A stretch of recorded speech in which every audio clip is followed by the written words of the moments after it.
Colosenses 1:14 dice así: en quien tenemos redención por su sangre, el perdón de pecados. Vamos a ver si podemos llegar hasta este renglón del credo desde el principio, a ver si nos acordamos. Decíamos así: creo en Dios, Padre Todopoderoso, Creador del cielo y de la tierra. Creo en Jesucristo, su único Hijo, nuestro Señor. Fue concebido por obra del Espíritu Santo y nació de la Virgen María. Padeció bajo el poder de Poncio Pilato. Fue crucificado, muerto y sepultado. Descendió a los muertos. Al tercer día resucitó. Subió a los cielos. Está sentado a la diestra del Padre. Volverá para juzgar a vivos y a muertos. Creo en el Espíritu Santo, la Santa Iglesia Cristiana, la comunión de los santos, el perdón de los pecados. Ya casi llegamos al final, al amén, ¿verdad? Nos faltan un par de temas. El perdón de los pecados está casi al final. La resurrección del cuerpo y la vida eterna, amén. Pero de todas las cosas que podemos saber en la vida, esta es de las más importantes. Tal vez esta es la más importante, que existe el perdón de los pecados. No sé si a ustedes les pasa cuando escuchan las noticias, ya sea por la televisión o por la radio, y que les dicen con todo detalle cómo va la bolsa de valores.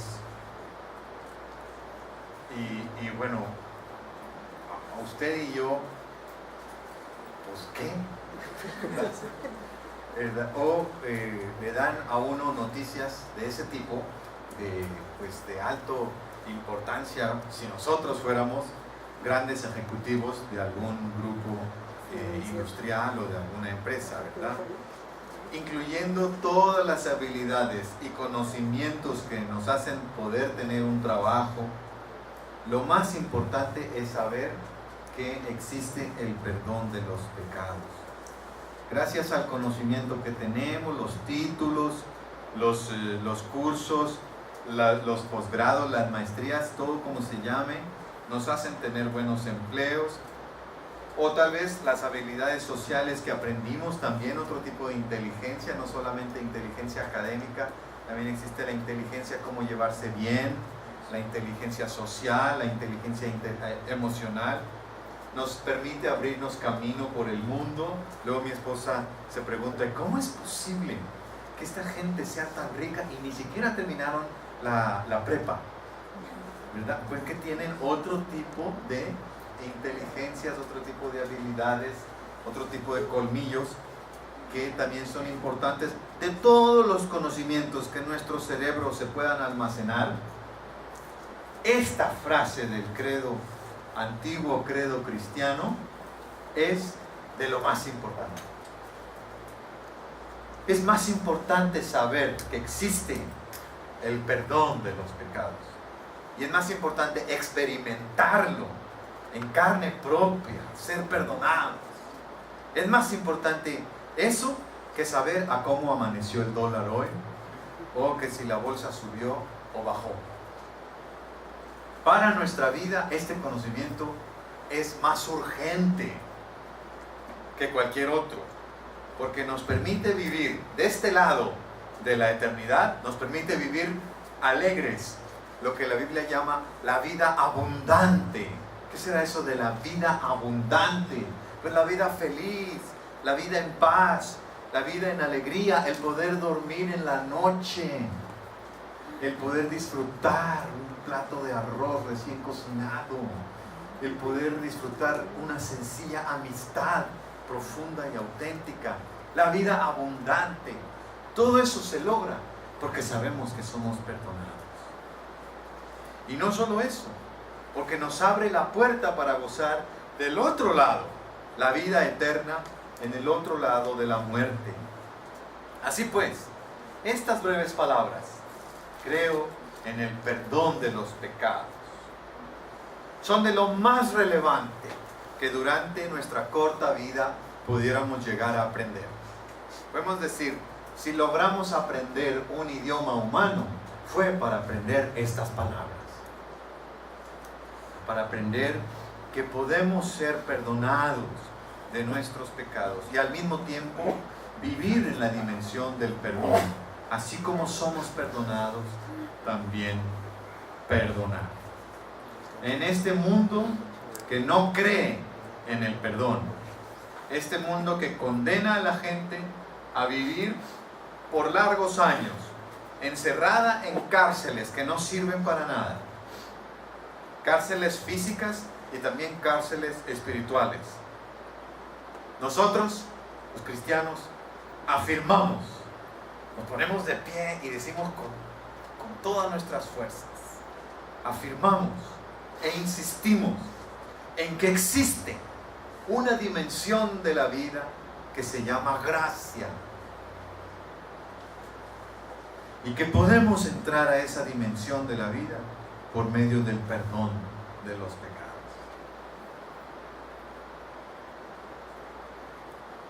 Cuando Jesús comenzó su ministerio público en aquella sinagoga, en su pueblito donde él se crió, de Nazaret, él leyó el texto del profeta Isaías, capítulo 61, que anuncia: el Espíritu del Señor está sobre mí, que me ha ungido, me ha consagrado para dar buenas nuevas a los pobres, sanar a los quebrantados de corazón y liberar a los cautivos, y a predicar el año agradable del Señor.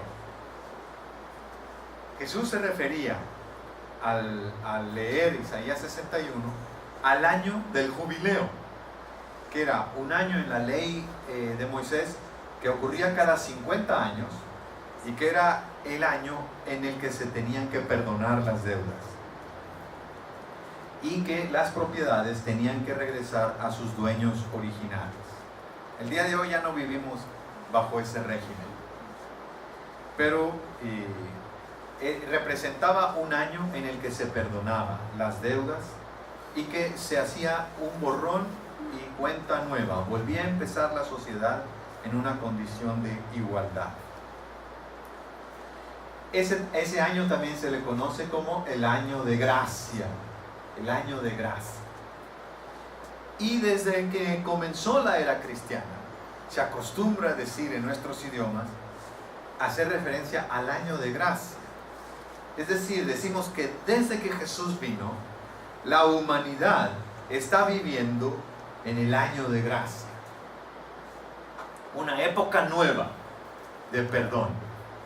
En los medios internacionales se acostumbra ahora ya no decir después de Cristo, 2014 después de Cristo, ya no se acostumbra a eso. Dicen que eso ya no es políticamente correcto en una sociedad en donde no todos son cristianos y en donde conviven gente que cree, gente que no cree, de todas las religiones, etc. Entonces se está utilizando otra forma de decir el año, que es, estamos en el 2014 de la EC, o sea, de la era común. A esto le llaman la era común. Pero los cristianos debemos insistir, creo yo, tal vez no tanto decir, es que debemos decir DC, 2014 después de Cristo. Tampoco eso está muy bien, pero sí deberíamos decir que es el 2014 de la gracia. Es una época que lleva 2014 años en las que se han abierto las puertas de la casa de Dios y se ha ejercitado el perdón. Jesús vino a inaugurar el año de gracia, el año del jubileo, que ha durado hasta ahora 2014 años solares.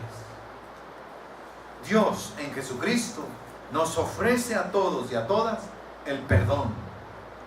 Nos ofrece una oportunidad de volver a empezar en la vida por la gracia de Dios. Así pues, hoy estamos en el año de gracia 2014. Y cada año que pasa nos recordará esta cuenta, la cuenta del perdón. Año en el que Dios nos dice, a ver, vamos a ponernos a cuentas. ¿Cuánto me debes? Mira, lo voy a borrar. Lo escribí en el hielo. Se derritió. No me debes nada. Te perdono. Este es el año del perdón. Creer en el perdón de los pecados, ¿ya? Implica para nosotros dos grandes cosas. Algo sobre el ser humano y algo sobre Dios. Vamos a ver qué es sobre el ser humano. Meditemos. ¿Qué significa el perdón de los pecados con relación al ser humano? Miren, creer en esto afecta nuestra manera de ver a nuestros semejantes. Si creemos en el perdón de los pecados, entonces esto afecta la forma en que nos miramos unos a otros. Porque dice un dicho en el idioma español: piensa el león que todos son de su condición. ¿Verdad? Eso quiere decir que una persona que no cree en el perdón de los pecados mirará a todos sus semejantes como enemigos. Andará siempre con sospecha, sospechando siempre de la mala intención de los demás. Piensa el león que todos son de su condición. Buscará cómo protegerse de todos. Buscará cómo poner candados en las puertas, en los cajones, en las casas y en su corazón. Candados, para que nadie le robe, nadie lo dañe, nadie le haga mal. Buscaremos sistemas de seguridad, alarmas mejores y más eficientes, no solo en nuestras casas, en nuestras propiedades, también en nuestros pensamientos, en nuestros sentimientos, en nuestro corazón. Tendremos siempre muestras permanentes de desconfianza en el otro. El que no cree en el perdón de los pecados anda siempre cuidándose de los demás. Piensa el león que todos son de su condición. En cambio, los que creemos en el perdón de los pecados, podemos imaginarnos al ser humano como perdonado, así como nosotros. Es cierto que todos somos unos hijos de su tal por cual. Es cierto. Pero también es cierto que existe el perdón de los pecados. Y si yo fui perdonado, también el fulano de tal, me lo imagino perdonado. Y este otro también puede relacionarse con sus semejantes en la libertad que da el saber que es posible vivir en la dimensión del perdón, ser perdonados y otorgar a los demás el perdón que transforma. Se puso de moda la historia clásica de Víctor Hugo que se llama Los Miserables. Hay película, hay obra de teatro, etc. Víctor Hugo escribió esa historia de un pobre hombre, Jean Valjean, que está encarcelado por haber robado un pedazo de pan, una de esas baguettes, para darle de comer a sus sobrinos que se estaban muriendo de hambre.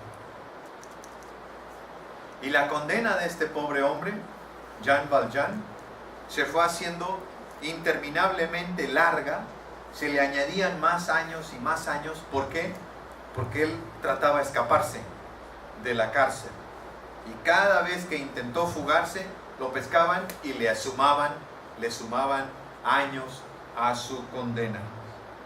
Cuando finalmente salió de la cárcel, después de haber cumplido años y años y años por haberse robado un pedazo de pan y haber intentado fugarse, No hubo nadie que le abriera las puertas.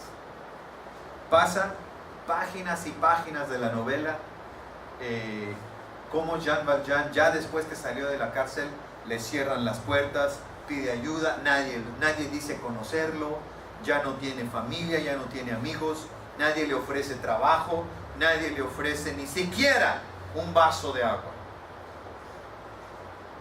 Nadie, excepto un señor obispo que lo recibió en la tarde cuando tocó la puerta de la casa. Y lo recibió como si fuera un huésped de honor. El obispo mandó que cocinaran una cena, lo atendió, le dio de cenar junto a él en la misma mesa lujosísima de la casa del obispo. Ahí está este pordiosero recién salido de la cárcel, Jean Valjean, comiendo con cubiertos de plata. Le ofreció su hospitalidad, le dijo: quédate a dormir esta noche, no tienes a dónde ir, quédate a dormir. Y en medio de la noche, Jean Valjean aprovechó la oportunidad de la oscuridad, del silencio y que estaba dormido el obispo, y se llevó los cubiertos de plata de la cena. Recién los había usado, terminó nomás de darles una lavadita, los metió en un bolso y se los llevó.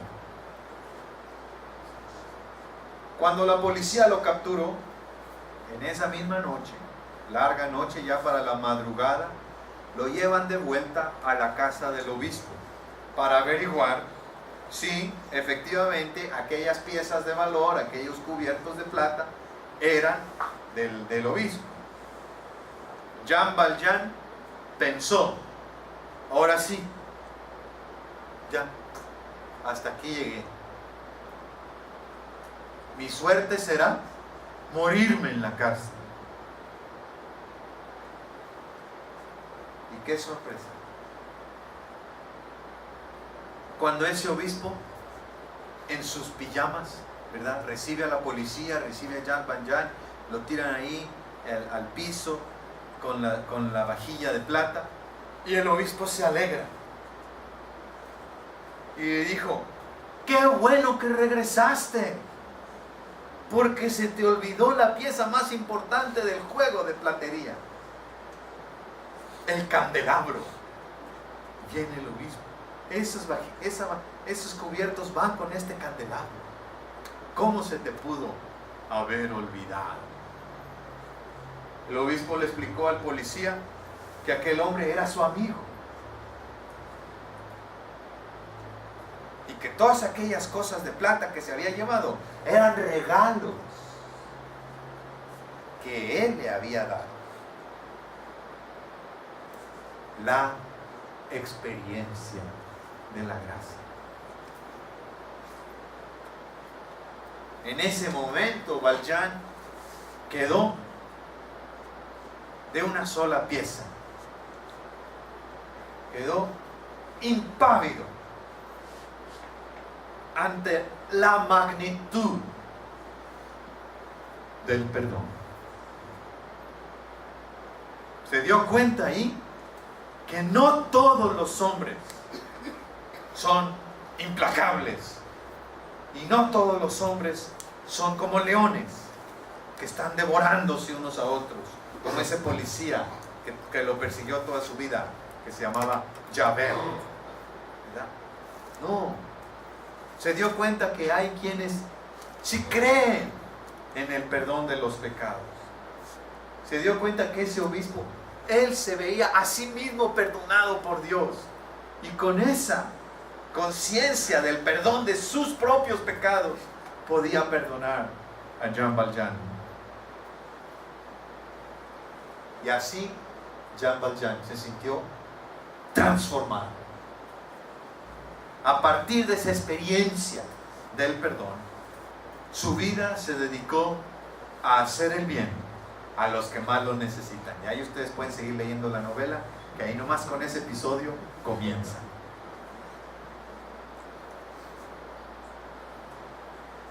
Pero qué caro nos sale no perdonar.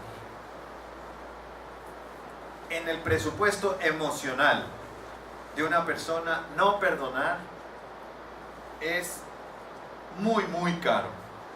Dice un rabino que cuando rehúso perdonar a alguien que me ha dañado, yo movilizo mi propio sistema interno de justicia criminal para castigar al que me ha ofendido. Entonces yo, dice este rabino Shachter Salomé, yo como juez y como jurado, yo sentencio a la persona que me ha ofendido a un encarcelamiento prolongado, sin posibilidad de perdón. Yo encarcelo al que me ofendió en una prisión que yo construyo de los ladrillos y el cemento de un corazón endurecido. Ahora, yo como guardia y como vigilante de mi prisionero, tengo que gastar tanto tiempo en esa prisión, tanto como el prisionero mismo que estoy guardando. Porque yo construí la prisión, yo lo metí en esa cárcel y ahora yo lo tengo que vigilar que no se salga. Eso me consume tiempo. Toda la energía que pongo en el mantenimiento de ese sistema de encarcelamiento se gasta de mi presupuesto de vida, de energía, de salud. Desde esta óptica, mantener un resentimiento es sumamente costoso, ya que los sentimientos prolongados de enojo, resentimiento y miedo chupan, drenan mi energía y hacen que mi vitalidad y mi creatividad sean prisioneras. Yo estoy preso igual que el que me ofendió. Yo construí la cárcel, yo metí prisionero al que me ofendió y sin darme cuenta me encarcelé yo también con él en esa cárcel del resentimiento. Qué caro es no perdonar. Teníamos un amigo canadiense que es ministro del ministerio de la cárcel. El ministerio se llama Confraternidad Carcelaria. Existe por todas partes del mundo. Y es una pastoral a los que están en la cárcel. Él se llama Donald Rendell. Y él nos enseñó, cuando vino a visitarnos acá a Monterrey, que la cárcel, ahora sí estoy hablando del penal, ¿verdad? De la cárcel física, es la única institución humana cuya existencia depende de su fracaso.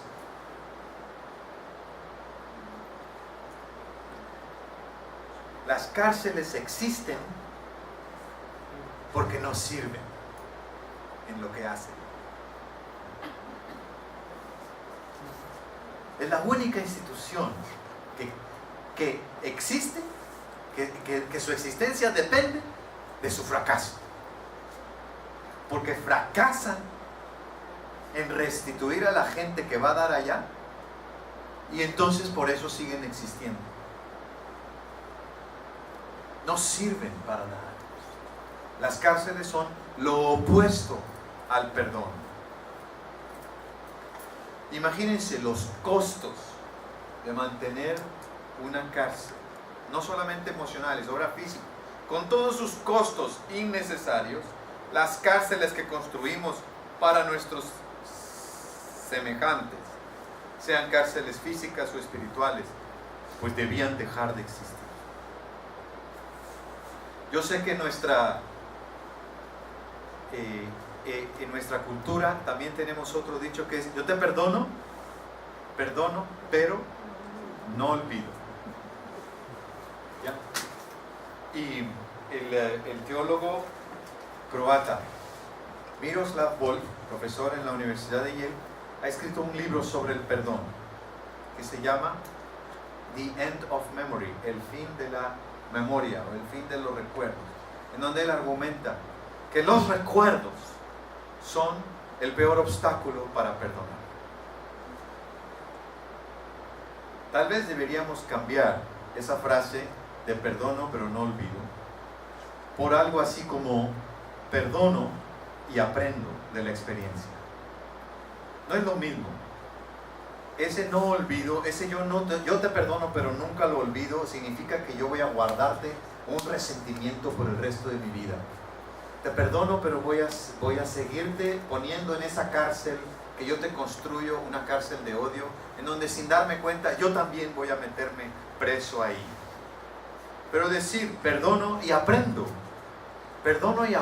de la experiencia, quiere decir no te guardo resentimiento, te perdono por más difícil que sea, lo voy a hacer, te voy a perdonar, pero ya sé por dónde no debo de irme, ya sé en dónde me puedo lastimar, ya sé qué cosas no debo hacer, aprendo de la experiencia, pero sí perdono, y al mismo tiempo con esa experiencia dolorosa aprendo a ser tal vez un poco más precavido de a ver a quién le cuento mis intimidades y que yo no sea yo traicionado, ¿verdad? Entonces aprendo de la experiencia. Si ya sé que alguien es indiscreto o indiscreta, ya sé que no le puedo contar cosas muy serias, muy personales, ya no puedo, pero sí lo perdono. Pero no significa reconciliarme con esa persona, no significa que le tengo que volver a decir mis secretos si ya sé que los difundió por los cuatro vientos como un chismoso. Ya no lo voy a volver a hacer. Aprendí de la experiencia, pero he de ser cauteloso, pero no resentido, no guardar el rencor.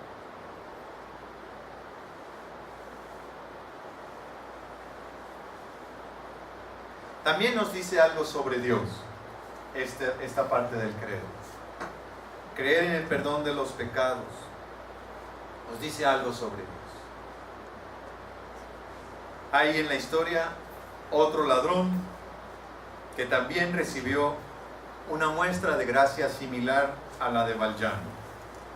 Este estaba colgado en una cruz el mismo día que crucificaron a Jesús. Y él reconocía que lo que había hecho pues era justo que lo crucificaran, porque él reconocía que había robado, que había matado, que él se merecía ser crucificado. Y él le dijo a Jesús: acuérdate de mí cuando vengas en tu reino. Y Jesús le dice desde la cruz algo equivalente. Le dice: amigo, llévate también el candelabro.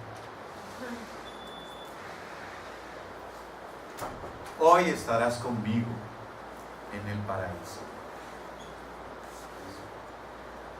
Jesús nos revela a un Dios que desea perdonar. Está urgido de perdonar a su criatura humana. En el Evangelio, en el relato del ministerio de Jesús, hay 2 episodios en los que Jesús dijo las palabras: tus pecados te son perdonados. Una es cuando se lo dijo al paralítico que estaba bajando del techo, que lo estaban descendiendo ahí, lo estaban bajando los 4 amigos. Eso ocurrió al principio más o menos del Evangelio, capítulo 2 de Marcos. Y la otra es aquella mujer de la vida fácil que irrumpió en la cena en casa de Simón el fariseo y se puso a besarle los pies a Jesús, a lavarlos con sus lágrimas. Estaba llorando. Pero en estos 2 episodios hay elementos comunes. Y si nos ponemos a verlos los dos, le encontramos puntos de contacto. Son 2 episodios, son 2 veces que Jesús dijo: tus pecados son perdonados. Uno al paralítico, más o menos al principio de su ministerio, y otro más o menos al final de su ministerio, a la mujer pecadora, que Jesús le dijo: hija, tus pecados te son perdonados. Pero miren lo que los 2 episodios tienen en común. todos los que estaban ahí, los mirones, los fariseos, los escribas, los discípulos, los curiosos, los que estábamos de gorra, ahí asomándonos, haciendo un montón. En los dos hay montones de gente. En el primero, precisamente por el montón de gente, es que los amigos no pueden meter al paralítico con Jesús, porque hay un montón de gente. Y en la casa de Simón, pues obviamente, como en muchas casas grandes donde se hacen fiestas, pues entran los mirones y entran la gente del pueblo, se cuela. Y esta mujer se coló hasta el comedor donde estaba Jesús y comenzó a besarle los pies al Señor Jesús. Estaba lleno de gente, en los dos lugares hay gente. Y toda esa gente, no importa si son fariseos, si son discípulos, si son curiosos, incluyendo ellos mismos, las dos personas implicadas, el paralítico y la mujer de la calle, los dos y todos los presentes estaban seguros que esas dos personas eran pecadoras.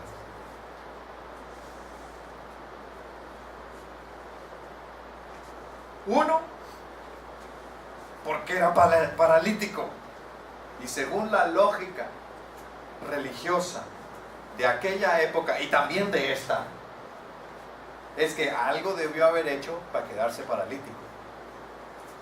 Si está paralítico, es porque es pecador. Y la otra, pues simplemente por la faldita que traía, ¿verdad? Las mallas, el pelo que traía, el top que traía, que casi no traía, ¿verdad? El 7 machos que traía, ¿verdad? No sé, o sea, se veía pues a simple vista, su aspecto la delataba, su manera de vestir. Pero en los dos episodios, Jesús pronunció su tremenda sentencia de perdón. Y en los dos, cuando Jesús pronunció su palabra de perdón, en los dos ocurrió como un terremoto, un escándalo entre los oyentes. Porque en los dos casos, el perdón era lo que quedaba más fuera del lugar, era lo más impertinente que se pudiera mencionar, era lo más inesperado. Y Jesús dijo en los dos lugares: tus pecados quedan perdonados. Eso nos dice que Dios está impaciente por perdonarnos. Le urge que su perdón nos llegue.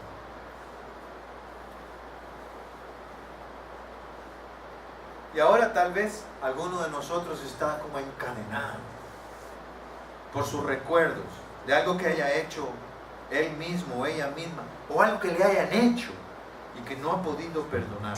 No ha cruzado esa puerta por la cual uno entra al perdón. Uno entra a esa dimensión de gracia donde se recibe el perdón y se da el perdón.